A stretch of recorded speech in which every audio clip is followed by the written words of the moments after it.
തർക്കിക്കുകയല്ല, നമ്മളിപ്പോൾ സയൻസ് എവിടെ നിൽക്കുന്നെന്നാണ് മനസ്സിലാക്കേണ്ടത്. സയൻസ് എവിടെ നിൽക്കുന്നു എന്നുള്ളതിൽ ഈ ഒന്നല്ല, വളരെയധികം നിങ്ങളും എല്ലാവരും മനസ്സിലാക്കണം. അപ്പോൾ ഈ നിയർ ദ സ്റ്റഡീസിനെല്ലാം ഒരു ഗ്രേ സ്കെയിലൊന്നും വെച്ച് അതൊരു ഇൻ്റർനാഷണലി അതിനൊരു സ്റ്റാൻഡേർഡൊക്കെ വെച്ചാണ് ചെയ്യുന്നത്, അല്ലാതെ ഒരാൾ ഒന്ന് പറയുന്നത് വെച്ചല്ല. ആ സ്റ്റാൻഡേർഡ് വെച്ചിട്ടുള്ള സ്റ്റഡീസ് വെച്ച് വരുന്നത് അതിനകത്തൊരു 16 പോയിന്റ്സ് ആയിരുന്നു, ആദ്യം ഇപ്പോൾ എന്തോ 19 ആക്കി. അതിൽ 7-8 പോയിന്റ് വരുമ്പോഴാണ്, അതായത് നമുക്ക് ഈ ഓൾട്ടേർഡ് കോൺഷ്യസ്നെസ്, ഇപ്പം ഈ തലകറങ്ങി വീണതിൻ്റെ ഇഫക്റ്റ് കൊണ്ട് മാത്രമാണോ അതോ ഇത് ശരിക്കും നിയർ ഡെത്ത് എക്സ്പീരിയൻസ് ആണോ എന്ന് അറിയുന്നത് തന്നെ അതിന് പോയിന്റ്സ് ഉണ്ട്. അപ്പോൾ അതിൽ 7-8 പോയിന്റ് വരുമ്പോഴാണ് അതിന് നിയർ ഡെത്ത് എക്സ്പീരിയൻസ് ആയിട്ട് അതിനെ കണക്കാക്കുകയുള്ളൂ. അപ്പോൾ അതിനെല്ലാം ഒരു കോമൺ ഫീച്ചറുണ്ട്. ഈ നിയർ ഡെത്ത് എക്സ്പീരിയൻസിനെല്ലാം ഒരു കോമൺ ഫീച്ചറുണ്ട്. ഹെല്ലിഷ്, അതായത് ബാഡ് എക്സ്പീരിയൻസ് വളരെ കുറവായിട്ടാണ്.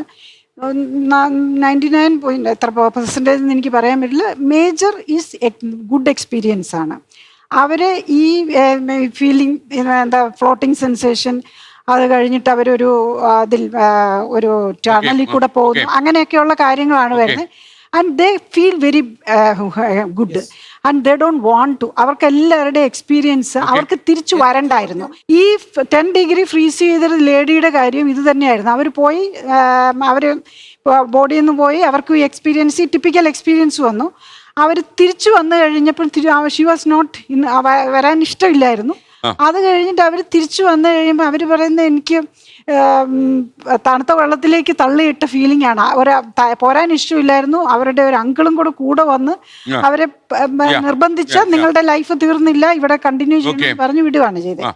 സോ അങ്ങനെ അപ്പൊ ഈ ബാക്കി എല്ലാവരും നമ്മൾ മനസ്സിലാക്കേണ്ടത്, നമ്മളെ ഇതിനെക്കുറിച്ച് പഠിക്കണം. പഠിച്ചാൽ വേറൊന്നുമല്ല, പഠിക്കാൻ മനസ്സിലാക്കാൻ ശ്രമിച്ചാൽ നമ്മൾ ഈ പറയുന്ന ഒരാൾ പറയുന്നു, ഒരാളുടെ എക്സ്പീരിയൻസ് പറയുന്നു, ഇദ്ദേഹം പറയുന്നു ഇദ്ദേഹത്തിന്റെ എക്സ്പീരിയൻസ് ആണ്, ഇദ്ദേഹം പറയുന്നു മരിച്ചിട്ട് തിരിച്ചു വന്നാണെന്നാണല്ലോ പറയുന്നത്.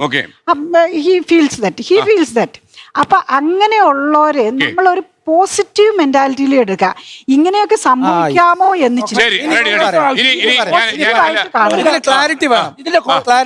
പ്രശ്നം നമ്മുടെ ഭരണഘടന പറഞ്ഞിട്ടുണ്ട്, സയന്റിഫിക് ടെമ്പർ ഓരോ പൗരനും എന്താണ്. ആ സയന്റിഫിക് ടെമ്പറിന്റെ കുറവ് ഡോക്ടർക്കും ഉണ്ട്. ഡോക്ടർ അത് ആ സയന്റിഫിക് ടെമ്പർ വെച്ചിട്ട് വേണം ഡോക്ടർ അത് ഡോക്ടർ ആയിക്കോട്ടെ, ഡോക്ടർ ഇപ്പൊ ഒരു ന്യൂറോ സർജൻ ആയിക്കോട്ടെ, ഈ അവേക് സർജറി ഒക്കെ ന്യൂറോ സർജൻ, കാർഡിയോളജിസ്റ്റ്. അതുകൊണ്ട് നമുക്ക് സയന്റിഫിക് ടെമ്പർ ഇല്ലാതെ നമ്മള് കാര്യമില്ല. ലോകത്തെവിടെയായാലും ഏത് സമയത്തും 24 വാർത്തകളും ഓഗ്മെന്റഡ് റിയാലിറ്റി പാക്കേജുകളും എക്സ്പ്ലെയിനറുകളും വിശദമായി കാണാൻ ഞങ്ങളുടെ യൂട്യൂബ് ചാനൽ നിങ്ങൾക്ക് സബ്സ്ക്രൈബ് ചെയ്യാം.